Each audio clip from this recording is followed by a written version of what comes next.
Remember family dinners? Where like the biggest worry was getting your kids to eat their vegetables. Oh, yeah.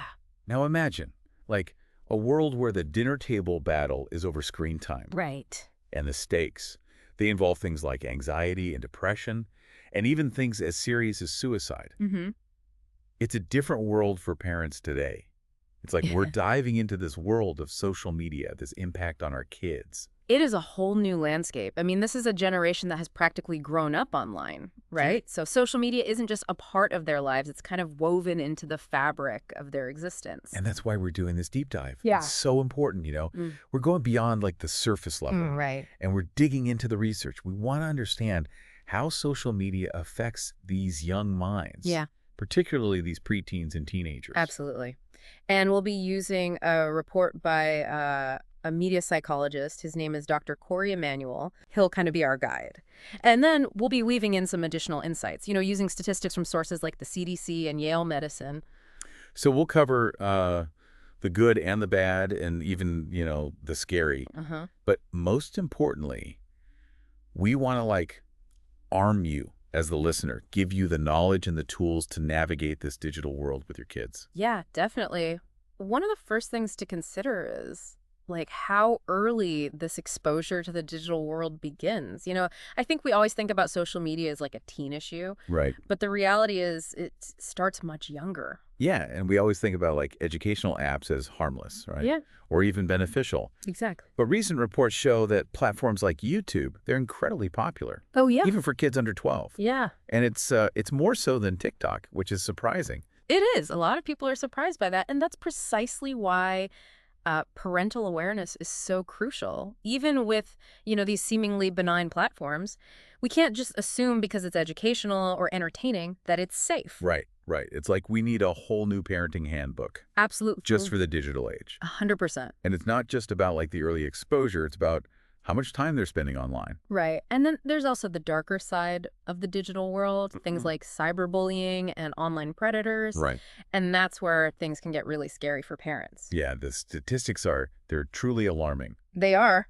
Did you know that 2/3 of Gen Z, so we're talking kids born between like the mid-90s and the late 2000s, they've been targeted. Wow. For online sextortion. And for those who might not be familiar, online sextortion is basically blackmail. Yeah. Involving explicit images, Right. videos. It's scary.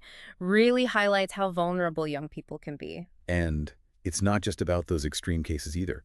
Cyberbullying in general, it can have a devastating impact on academic performance and mental health. Exactly. We're talking like anxiety, depression, and in some cases, even suicidal thoughts. It can be immense, this emotional toll. It is, and it's not just emotional impact. Right. We also have to think about all those late nights, they're scrolling through social media, and it can take a toll on sleep. Oh, for sure. Which is so crucial for learning and development. Absolutely. Yale Medicine, they found that nearly 1 in 3 adolescents, they stay up past midnight. Wow. Because of screen use. That's crazy. So that lack of sleep affects their ability to focus, Right. learn effectively the next day. It makes you wonder, are we sacrificing our children's sleep and like their academic potential? All for social media. Yeah, it's a valid question, and one that every parent and educator needs to consider. It's not just sleep deprivation either. Right. We also need to address this whole pressure cooker of social media and its impact on self-esteem. It's like social media is like this breeding ground for comparison. It is. And competition. Exactly. I mean, the constant exposure to these like carefully curated images, celebrities, and peers that can fuel body image dissatisfaction. Yeah. And of course, FOMO. That fear of missing out. Yeah. I remember when FOMO was just about missing a party. Right. Now it feels like it's about like missing out on this idealized, like picture perfect version of life. Yeah. That's constantly like broadcasted. Yeah, and it creates this unattainable standard that they feel they need to live up to. Right. And it can be really damaging to their self-worth. Absolutely. And then of course, there's the danger of exposure to harmful content. Things that no parent wants their child to see. Yeah. Violent content. Right. Self-harm-related material. Things that can normalize these behaviors. Yeah. And exacerbate these mental health issues. The CDC has they have a statistic. They do. It says suicide is the second leading cause of death for youth. Wow. Aged 14 to 18. That's young. It is. And while social media may not be the sole cause, it can definitely play a role. It's a sobering thought. Yeah. And it kind of ties into this broader trend Yeah. of increased violence and sadness Uh-huh. among teenagers. Exactly. A recent study found that 4 out of 10 teenagers see social media as a major factor driving violence. Right. So it's not just cyberbullying anymore. It's this pervasive sense of hopelessness and negativity. Mm-hmm. And I think it's important to acknowledge that social media isn't all doom and gloom. Right. It does have its benefits. It does. We can't just demonize social media entirely. We can. It can foster connections and creativity and even provide access to valuable information and support. There are online communities that are dedicated to mental health awareness and support. Oh, yeah, for sure. Platforms that allow young artists to kind of showcase their talents. Right. And connect with others. That's a good point. Social media can be a powerful tool for good.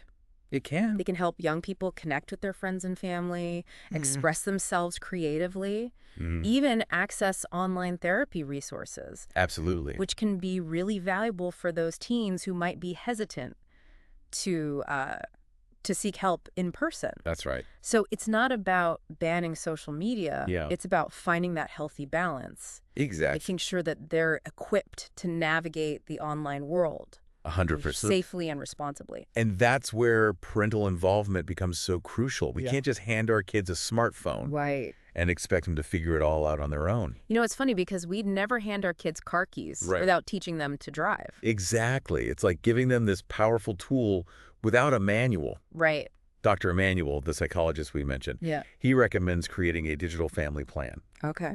And this involves setting guidelines and boundaries. Around screen time, content, and even physical spaces. So, break it down for us. Sure. What does that look like in a typical family? Well, for starters, it's about, setting time limits for social media use. Okay. Maybe it's an hour a day. Right. Maybe it's only allowed on the weekends. Okay. The key is to have, a clear agreement. Then there's the question of content. Okay. What apps are appropriate, what content is off limits. Right. It's about having those conversations, setting those boundaries together. Boundaries are important, but, some might say that these overly restrictive rules, they could backfire and drive teens to be more, secretive about their online activities. For sure. How do you strike that balance?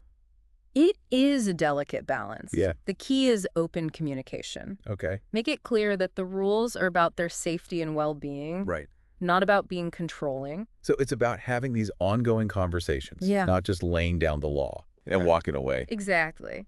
And, you can even designate tech-free zones. Okay. Saying, no phones at the dinner table. Right, no phones in bedrooms after a certain hour. It's we're creating these rules for the online world that, mirror the values and boundaries we have offline. Yeah, that's a great way to think about it. And it's not just about setting rules, right? It's about walking the walk. It is. Modeling these healthy digital habits. Yeah, that's a really important point. Ourselves. Because if we're constantly on our phones, Right. our kids are going to pick up on that. For sure. But if we make an effort to, be present, to engage in these conversations, put our phones away during family time, Right. that sends a powerful message. I've caught myself mindlessly scrolling. Oh, yeah. In front of my kids. Me too. More times than I care to admit. Happens to the best of us. It's a good reminder that we all have room for improvement. We do. When it comes to these digital habits. Absolutely. We're all learning, navigating this landscape together. And speaking of learning, the next piece of the digital family plan is open communication. It is. We need to create a safe space for our kids. Yes. For them to talk to us Yes. about what's going on online. Exactly. Good and the bad. That means really listening to them. Right. Not dismissing their concerns.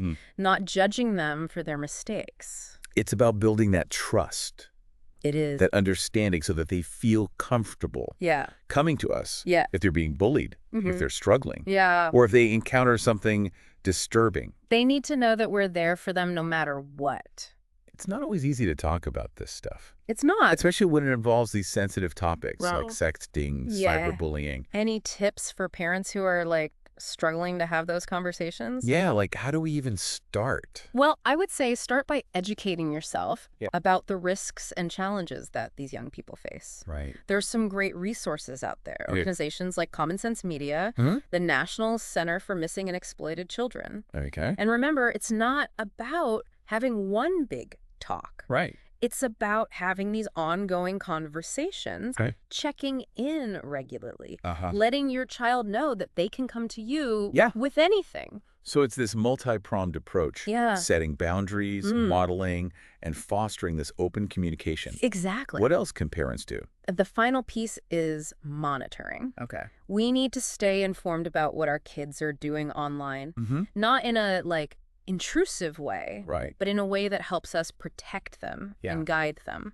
That might mean using parental control apps, having Monitor. those conversations Yeah. about online safety, or even just checking in Exactly. about what they're seeing and experiencing. And the key here is to remember this is an ongoing conversation. As our kids grow, technology evolves. Yeah. Our approach to digital parenting needs to evolve. Right. It's not a one-time conversation. Mm. It's a continuous process. It sounds like digital parenting, it's not a set it and forget it kind of thing. Absolutely. It's like an ongoing process. It is. And we have to, stay informed, adapt our strategies, Mhm. and keep those lines of communication open. For sure. So we've covered a lot today. We have. We talked about early exposure and screen time to Yeah. like the risks, Right. cyberbullying, Mhm. harmful content. All very important topics. They are. This deep dive, it's given me a lot to think about Yeah. as a parent and just as someone who, exists in this digital age. And it's important to remember that social media can have a powerful impact on all of us, Yeah, regardless of our age. it really can. So as a listener, what stood out to you? I think for me, the realization that social media, it's such a double-edged sword. It has the potential for incredible connection and creativity, Right. but it also carries these real risks, especially for young minds that Yeah. are still developing. It's like we're still figuring it all out. We are. Like how to use this powerful tool Mm-hmm. responsibly, both individually and as a society. Which kind of brings to mind this question, Okay. if social media were invented today, right? Yeah. Knowing what we know now About the impact. about the impact, would we allow this unfettered access? To these young minds.